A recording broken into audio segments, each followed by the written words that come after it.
ഈ പ്രതീക്ഷ ഉണ്ടാവും എന്നുള്ള പേടി ഞങ്ങൾക്കുമുണ്ട്. അത് കഥ എഴുതാൻ തുടങ്ങുമ്പോഴേ അത് സാർ പറഞ്ഞാണ് വല്ല വലിയ രംഗത്തൊക്കെ അത് പറയുന്നുണ്ട് സാർ. ഇത് എന്ത് ചെയ്യാൻ പാടില്ല എന്നുള്ളത് ആദ്യം ലിസ്റ്റ് എടുത്തു, പിന്നെ എന്തൊക്കെ ചെയ്യാം എന്നുള്ള ആഗ്രഹങ്ങൾ അതിന്റെ ഒരു ലിസ്റ്റ് എടുത്തു. അതും കഴിഞ്ഞിട്ടാണ് ഈ തിരക്കഥ ഉണ്ടാക്കിയത് എന്നാണ് അദ്ദേഹം പറയുന്നത്. അതുകൊണ്ട് നിങ്ങളുടെ പ്രതീക്ഷയും ഞങ്ങളുടെ ആഗ്രഹവും കണ്ടുമുട്ടുന്ന ഒരു സ്ഥലമായിരിക്കും ഈ സ്ക്രീൻ എന്ന് ഞാൻ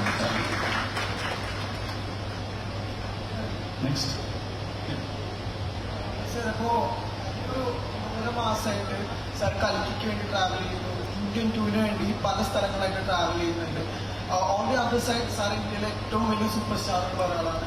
എങ്ങനെയാണ് സാർ ഇത്രയും എനർജറ്റിക്കും ഇത്രയും മോട്ടിവേറ്റഡ് ആയിട്ട് ഒരു സിനിമ ഇത്രത്തോളം പുഷ് ചെയ്യാൻ പറ്റുന്നത്?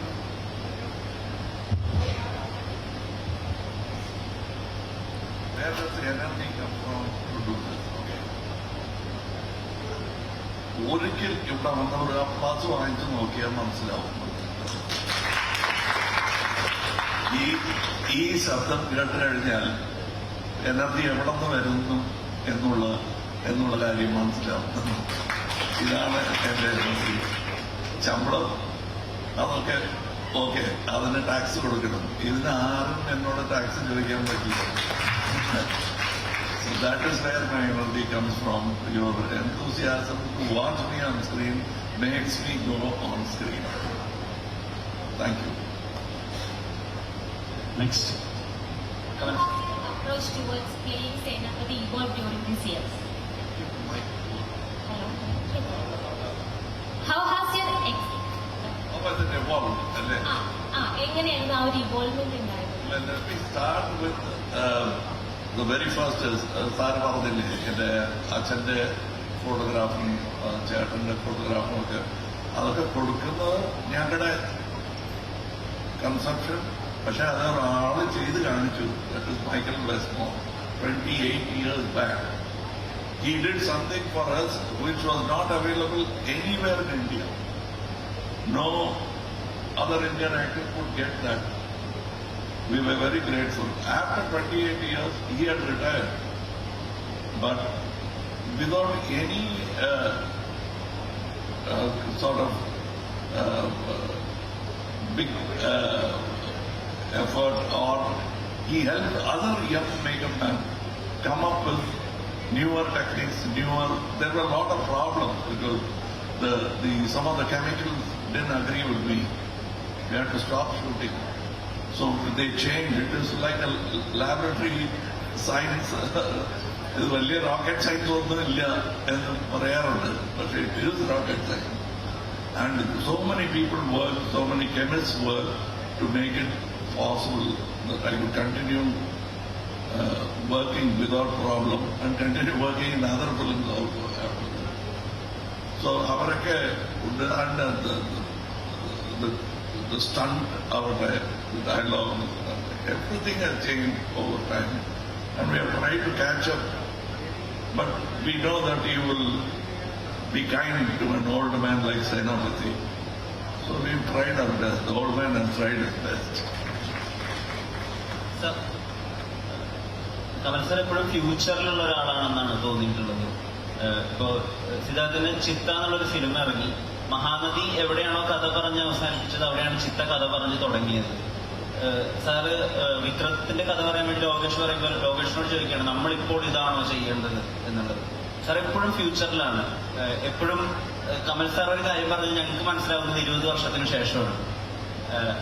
എങ്ങനെയാണ് ഇപ്പോഴും ഈ ഫ്യൂച്ചറായിട്ട് അല്ലെങ്കിൽ ഇനി വരാൻ പോകുന്ന കാര്യങ്ങൾ നിങ്ങൾ കമൽഹാസൻ എന്ന പ്രതിഭയിലൂടെ മാത്രം മനസ്സിലാക്കുന്നത്? അങ്ങനെയല്ല.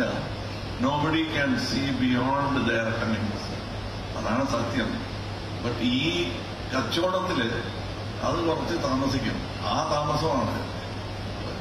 If you can understand it, that means it's already ready for you to see. You can understand it. You understand a film by Nolan. Nolan's picture runs well here. The reason why we don't do it is there are certain rules in the business of cinema. You are ready, I am ready. ഈ താമസം കച്ചവടമുണ്ടായിരിക്കാം, ചിലപ്പോൾ you are not ready എന്നായിരിക്കാം. But we are all clever people, but we must be given opportunity. അത്രയേ ഉള്ളൂ. Nobody sees the future so clearly, at least not me. Don't blame me for that and push me towards future. I will be much older if you push me to future. Use me now as I am.